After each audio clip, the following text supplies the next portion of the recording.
Everyone's here. Good morning. All right, thank you. Hey, so what we're going to do is I'm happy to be here to share a new discovery with all my patients. Now, a couple of you are not my patients here, but maybe after what you hear I have to say here, you might want to think about becoming one because you're missing out on some health benefits. So we'll talk about that at the end, how you become a new patient if you want to. But what this is, we're going to show you how to balance out your hormones. Now, the way you test for this will be the old-fashioned way. I'll talk about that in a second, but the way you do it is going to be totally different than I thought about a month ago. And I did it on myself this morning. I was doing some push-ups, and, you know, I was a little tired. Believe me. I just got up and did some push-ups, and I thought, yeah, I'm going to do my own hormone thing like I'm going to teach everyone this morning, and I felt really, really good. And it takes about 45 seconds to do. You get all your organs just cranked up and just the way you should be. So, and that's why we're all here, is to stay healthy, because you got better things to do on a Saturday morning. And I want to show you this because this is important. Why we're all here, because you all want to live long and happy. And how the organs work, by the way, we're going to show you how you influence your own organs today. So you're going to get a double treatment on yourself. I'll show you how you can treat yourself through the nervous system and through the lymphatic system. So you're going to do two things at once. Hey, you made it! All right. You're going to be making, well, you can sit over there. Okay, even better. Shannon coming? Oh, there you are! Hey, you made it, Shannon. All right. Just from coming at all. Oh, okay. Sorry, we're late. I guess you'll be my guinea pig, right? No. Oh, okay. I think she just volunteered, right? I'm happy to do it if you need me to do it. Okay, we'll see how messed up you are. Well, that's what I'll do. I'll find out who's messed up in terms of information.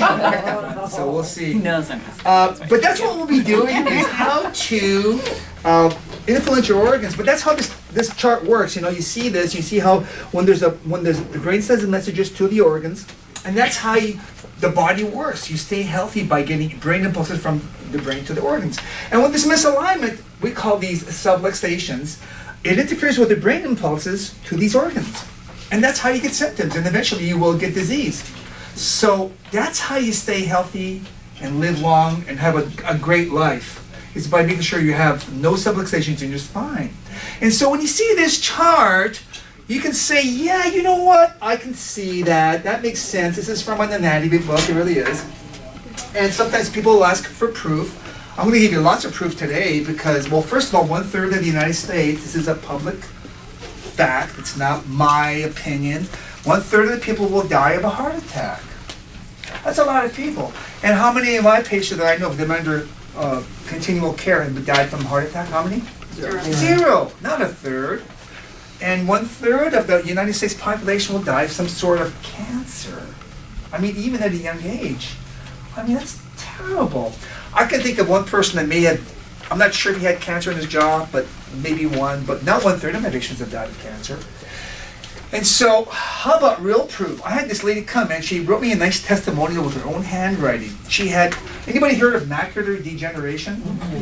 It's kind of a, I didn't know much about it because you lose your central vision. And so she was an older lady, and whenever she talked to me, she looked that way. Well, I didn't know, so I walked around and she turned this way here. It was fun. Yeah, I walked around in the circles.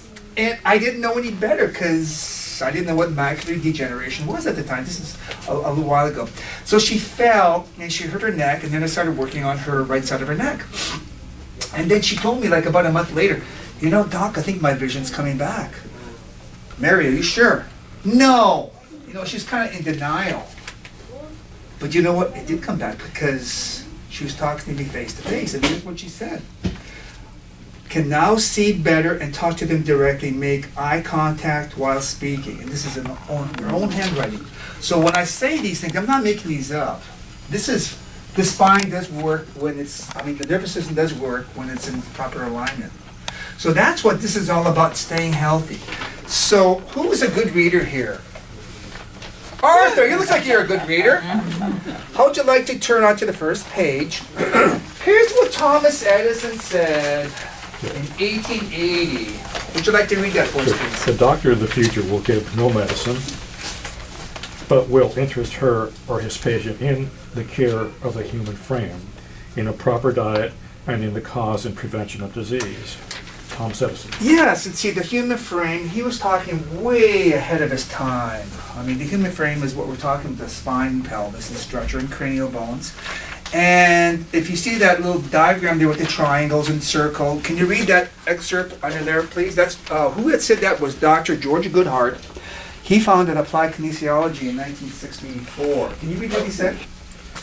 Man possesses a potential for recovery through the innate intelligence of the human structure. So he's saying the same thing as Thomas Edison, just in a different way, but essentially the same. So if you look at that triangle there, you'll see that structure is in the bottom of that triangle.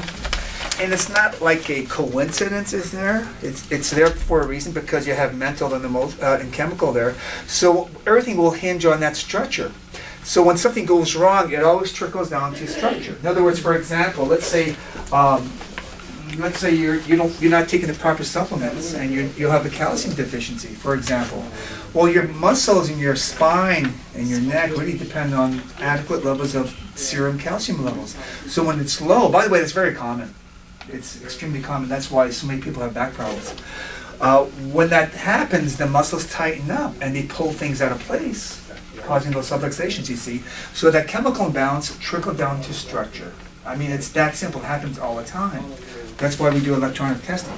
And then let's say the emotional component. Let's say you had a fight with somebody that you know of. You got really upset. You know, sometimes on the freeway, you get road rage. Well, you get a little upset, and see what happens instantly. I'm talking seconds. Your hydrochloric acid secretion in your stomach comes down to a screeching halt.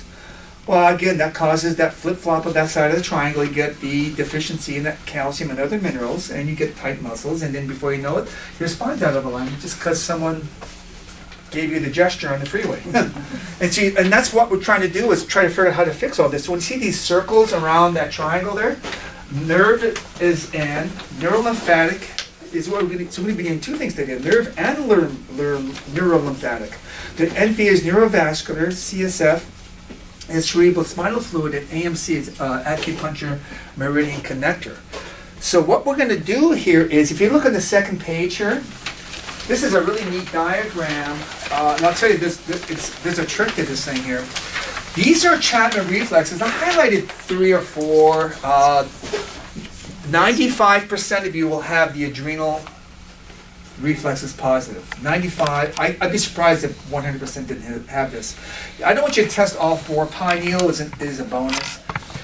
These are called Chapman reflexes. In the 1930s, George Chapman, an osteopath, this was done in the hospital setting, someplace in the United States, I think it was Chicago, and he had some really sick patients in the hospital. They had, let's say, liver disease, and they weren't responding to traditional medical care.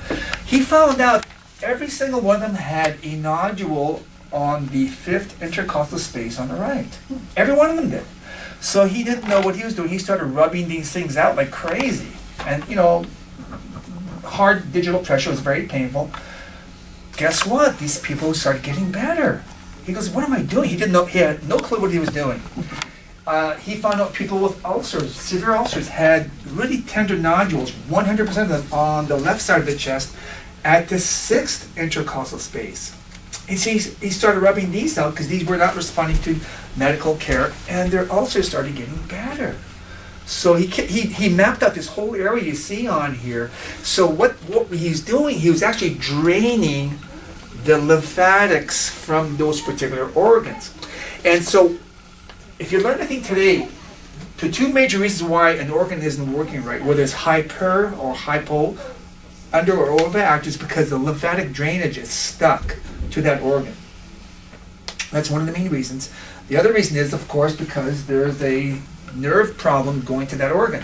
I'm going to show you how to do both today. And this is just by a fluke. I thought about this about a month ago. This is going to be really exciting. So what we're going to do is, I'm going to get everyone to stand up in just a second. I just want to explain what we're going to be doing. I'm going to find someone who has